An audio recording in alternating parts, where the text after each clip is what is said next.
Andiamo tutto in scena, diamo le pronte in sartoria per favore. 1, 2, 3, 4, 5, 6, poi ti muovi. Vai. Motore. Azione. Alza un pochino la testa. Stai indietro all'inizio. Adesso guarda in alto lassù. Avanzi verso di me. Guarda sempre la mia mano. Non vi va come vi guardo? Non vi guardo. Non vi guardo. Giriamo. Buonasera, grazie.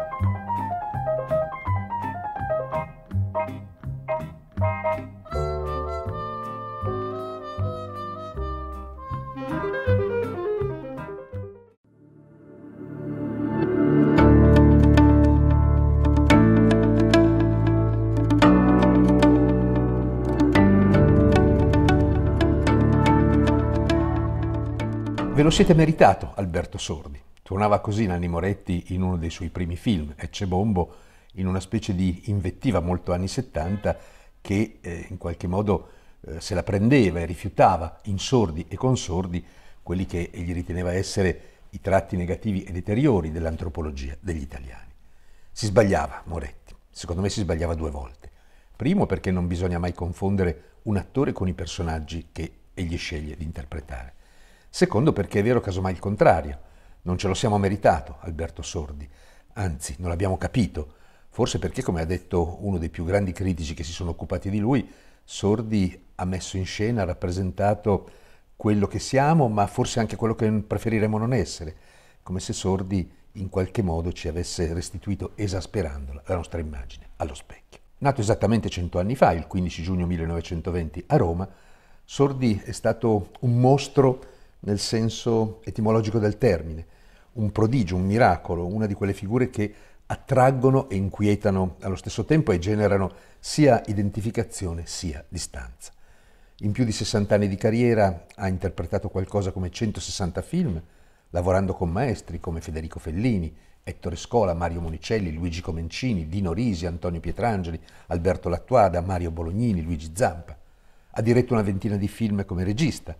e poi ha lavorato per la radio, per il teatro, per il varietà, per la televisione, ha fatto il doppiatore, ha scritto e interpretato canzoni, insomma un performer totale, un artista duttile e poliedrico, capace di maneggiare ad altissimo livello tutte le arti e tutte le tecniche dello spettacolo. Prendiamo anche solo il suo lavoro come doppiatore. Dalla fine degli anni 30 Sordi ha prestato la sua voce a Oliver Hardy, Ollio in italiano, il ciccione della coppia comica più amata dal pubblico di tutto il mondo, e il suo timbro baritonale si oppone a quello stridolo e acuto del doppiatore italiano di Stan Laurent, Stalio, e contribuisce, anche con le pause, anche con il ritmo, a definire l'identità comica del personaggio, almeno quanto la frangetta, le bretelle sul pancione, i baffi a spazzolino e in qualche modo il naso a patata. Oltre a Oliver Hardy, Sordi ha prestato la sua voce ad attori come Anthony Quinn, come Robert Mitchum e in almeno un'occasione ha doppiato perfino Marcello Mastroianni nel film di Luciano Emmer, Domenica d'Agosto. Nel dopoguerra poi ha lavorato alla radio, inventando personaggi memorabili come i compagnucci della parrocchietta, dalla parlata nasale e dall'atteggiamento sempre molto perbenista, ma poi mi piace ricordare anche macchiette come Il Signor Dice, come Il Conte Claro o come Mario Pio.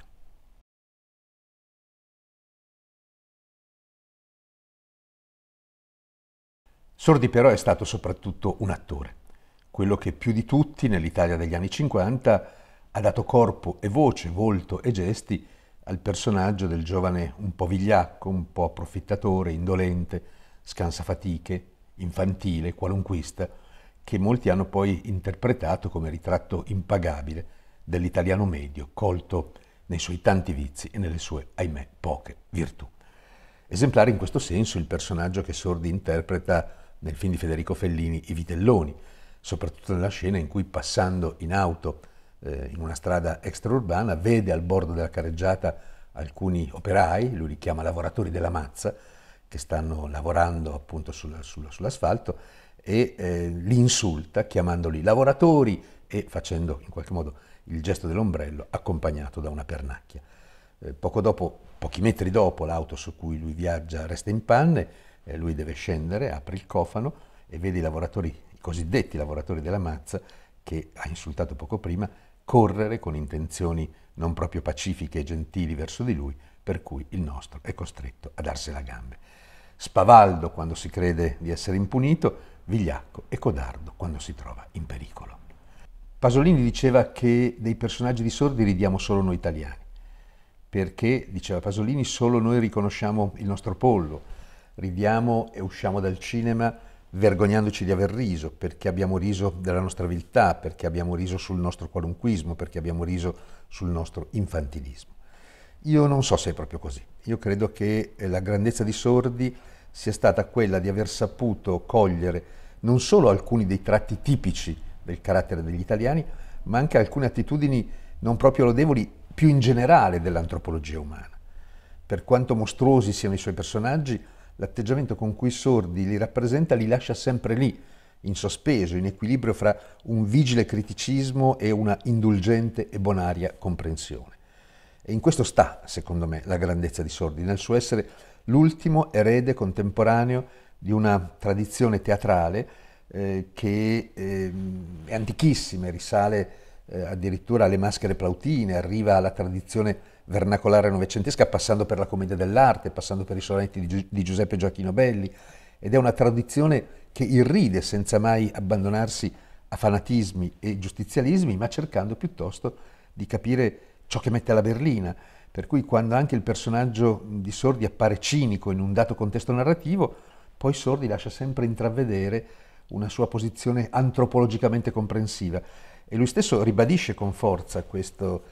rifiuto di essere confuso con i suoi personaggi. In una intervista sua famosa degli anni 90, Sordi dice più o meno testualmente: non li ho amati neanch'io quei personaggi, ma non capisco questa accusa, io con quelli lì non c'entro niente, non ho mai interpretato me stesso, fra me e loro c'è soltanto un rapporto breve, temporaneo, io faccio l'attore. In effetti solo un grande attore poteva creare e interpretare personaggi epocali e indimenticabili come quelli che Alberto Sordi ci ha regalato. Ne ricordo solo alcuni fra quelli che si sono più profondamente insediati dentro l'immaginario collettivo. Penso per esempio al Nando Morricone, protagonista di Un americano a Roma di Steno, giovanotto trasteverino cresciuto nel mito del cinema americano al punto da comportarsi come se fosse nato a Kansas City, vestendo come un americano, muovendosi come egli crede si muovano gli americani, masticando il chewing gum come secondo lui fanno gli americani, fino ad arrivare all'apoteosi del suo goffo tentativo di imitazione culturale nella celeberrima scena dei maccaroni. Nando, dopo aver caparbiamente cercato di rinunciare agli spaghetti e al vino per sostituirli con yogurt, marmellata e mostarda, cioè con una dieta che egli ritiene più consona alla sua viscerale passione per l'America, non resiste alla tentazione e si avventa su un piatto di pasta asciutta al grido di Maccarone: tu m'hai provocato e io ti distruggo. Nella sua immediata evidenza comica, la frase ci dice quanto i miti culturali siano fragili e impotenti di fronte alla forza del sostrato, alla forza delle radici, all'idea di appartenenza che ogni individuo si è fatto di sé. Nel film di Luigi Zampa, Il Vigile, Sordi interpreta invece un disoccupato laziale, alla fine degli anni 50, che grazie a un caso fortuito e alla sua ossessiva sfacciataggine riesce a farsi assumere come vigile motorizzato dal comune.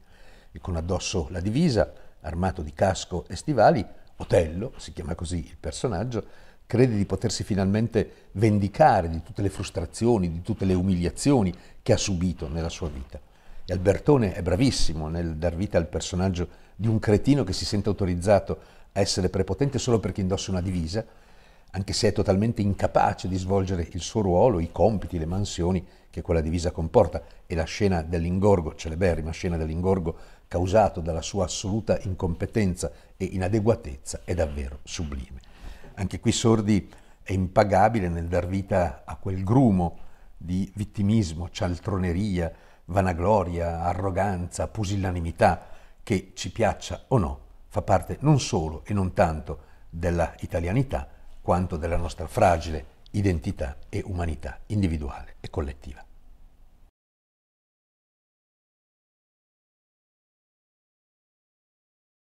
Pochi altri artisti hanno saputo interpretare, come ha fatto Sordi, i miti e i riti dell'Italia uscita dal boom economico, creando maschere grottesche indimenticabili. Penso ad esempio a un film come Il medico della mutua, dove Sordi dà vita alla figura del professor dottor Guido Tersilli, laureato in medicina e convinto che la sua laurea debba essere capitalizzata il più in fretta possibile, nel modo più redditizio possibile, per cui alla faccia del giuramento di Ippocrate il professor Tersilli ha due obiettivi tattici e un obiettivo strategico. I due obiettivi tattici sono: primo, aumentare al massimo il numero dei suoi pazienti, il numero dei suoi mutuati; secondo, diminuire al minimo il tempo medio necessario per una visita. E l'obiettivo strategico è semplicissimo: guadagnare di più, sempre di più, e per guadagnare di più Tersilli è davvero disposto a tutto, a simulare finti malati, a inventare false malattie, a speculare sulla salute dei suoi pazienti, veri o presunti che siano, e i suoi pazienti non sono poi molto migliori di lui, perché sono a loro volta mediocri, sono a loro volta paranoici, corruttibili, ossessivi, parassiti, e danno vita tutti assieme a un'immagine sicuramente non positiva di un certo tipo di società. Molti altri personaggi di Sordi presentano caratteristiche analoghe. Penso per esempio alla figura dell'industriale romano megalomane ma inetto che Sordi interpreta nel film di Norisi, Il Vedovo, dove il suo sogno è quello appunto di restare vedovo e si dà da fare per restarlo davvero, nella speranza di ereditare i soldi, il patrimonio della moglie milanese che lo tratta con disprezzo e si rivolge a lui con l'appellativo di Cretinetti. Ma penso anche a un film come Il Boom di Vittorio De Sica, dove Sordi è un industriale fortemente indebitato a causa delle sue scarse capacità negli affari, e arriva perfino ad accettare l'idea di vendere un occhio pur di non mettere in discussione se stesso e il suo stile di vita. In un altro film, un film collettivo, I Complessi, Sordi appare dotato di una incredibile dentatura equina. È un giovanotto che partecipa a un concorso per diventare speaker televisivo. Il ragazzo è sveglio, colto, preparato, perfino disinvolto, solo che in bocca, al posto dei denti, ha una specie di segheria, ha due incisivi che sembrano pale metalliche di uno scavatore Caterpillar e una mascella di proporzioni conseguenti. Ad essere complessato, tuttavia, non è lui, bensì i suoi esaminatori, preoccupati e impacciati all'idea che un simile fenomeno odontotecnico possa entrare nelle case degli italiani e turbare i loro canoni estetici consolidati. Davvero pochi altri artisti hanno saputo rappresentare, come ha fatto Sordi, il disagio della modernità, il velleitarismo con cui l'Italia, a cavallo del boom economico dei primi anni 60, ha cercato di diventare borghese, quindi le smorfie, gli sforzi, gli affanni con cui una piccola borghesia, spesso culturalmente poco attrezzata e poco coraggiosa, ha cercato di afferrare il benessere e di ostentare uno status che non possedeva.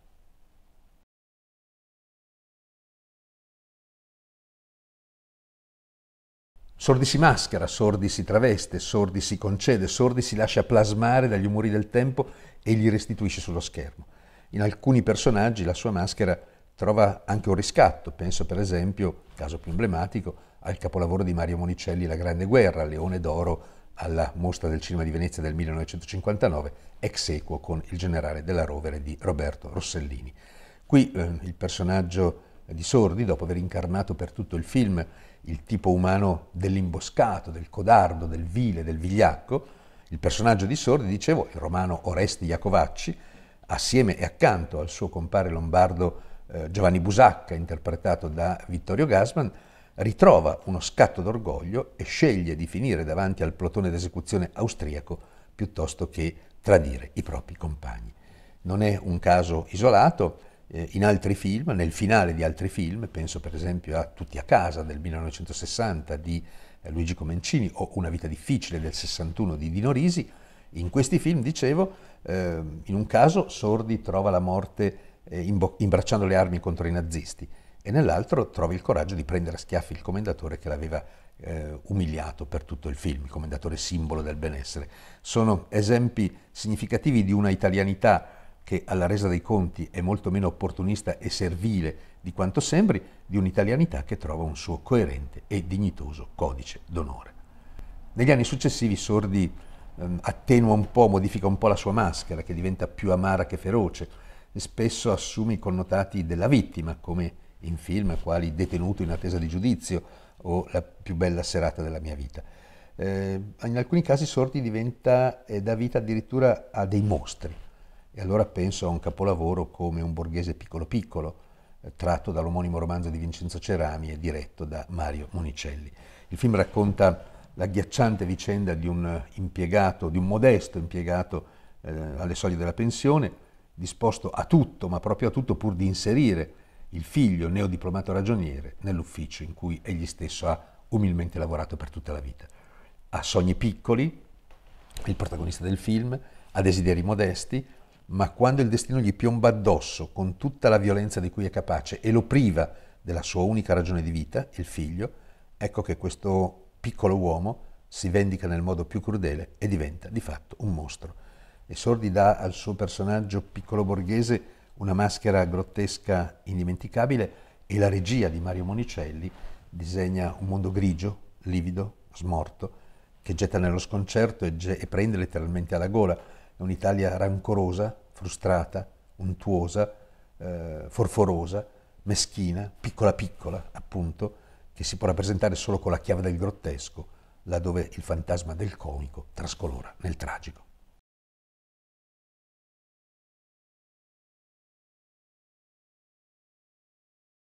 Come regista Sordi ha diretto una ventina di film, a cominciare da Fumo di Londra del 1966, dove mette in scena, come aveva già fatto del resto nel film Il diavolo di Gianluigi Polidoro, le inadeguatezze e le nefandezze comportamentali di un italiano all'estero, incapace di comprendere usi e costumi diversi dai suoi e di relazionarsi con codici, con valori differenti da quelli in cui è cresciuto. Fra le sue regie sono molto interessanti, anche rivisti oggi, film come Scusi lei è favorevole o contrario, sempre del 1966, ritratto di un agiato commerciante di tessuti separato dalla moglie con tante amanti da mantenere quanti sono i giorni della settimana, in un'Italia scossa dalle polemiche sulla eventuale introduzione del divorzio, che allora non era previsto dalla legislazione italiana. Oppure è molto interessante, anche più interessante, mi viene da dire, un film come Finché c'è guerra c'è speranza, del 74, sapido e acido ritratto di un commerciante d'armi che garantisce alla sua famiglia un altissimo tenore di vita, vendendo fucili, bombe e mitragliatrici in Africa e alimentando guerre e massacri fra i poveri più popoli del mondo, pur di consentire alla moglie e ai figli di appagare tutti i loro vizi. Non tutte le regie di Sordi sono così impegnate, così sintonizzate su grandi temi epocali. Ad esempio nei 3 film che dirige e interpreta accanto a Monica Vitti, Amore mio aiutami, Polvere di stelle e Io so che tu sai che io so, Sordi comincia a trasformare il suo personaggio tipo, che qui mostra le prime crepe, diventa più moralistico, perfino più amarognolo rispetto al cinismo che aveva caratterizzato i suoi personaggi negli anni precedenti. E tuttavia resta inalterata la sua capacità di disegnare e pungere il carattere degli italiani, ricamando un tragicomico minuetto sul tema della coppia che scoppia.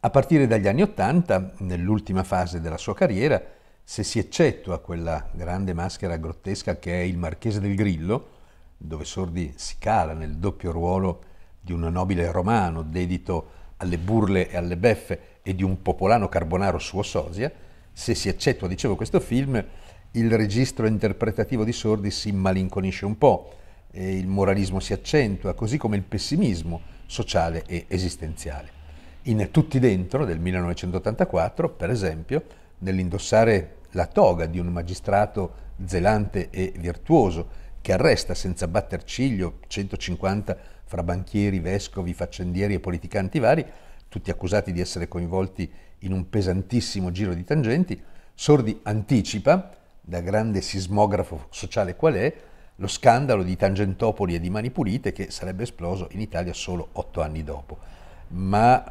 appanna un po' Sordi la sua immediatezza vitalistica per lasciarsi invischiare in un moralismo un po' declamatorio che punta più che a far ridere, a sconcertare lo spettatore. Ma c'è un personaggio che mi piace ricordare per concludere questo percorso dentro il cinema di Sordi, ed è il protagonista del film Il Tassinaro del 1983, dove Alberto dà vita a un tipo canonico e emblematico di taxista romano, flemmatico, scorbutico, un po' lunatico, carica sul suo taxi i personaggi più disparati, compreso il politico Giulio Andreotti, li scorazza avanti e indietro per l'urbe e intanto dà sfogo al suo incontenibile e torrenziale desiderio di parlare.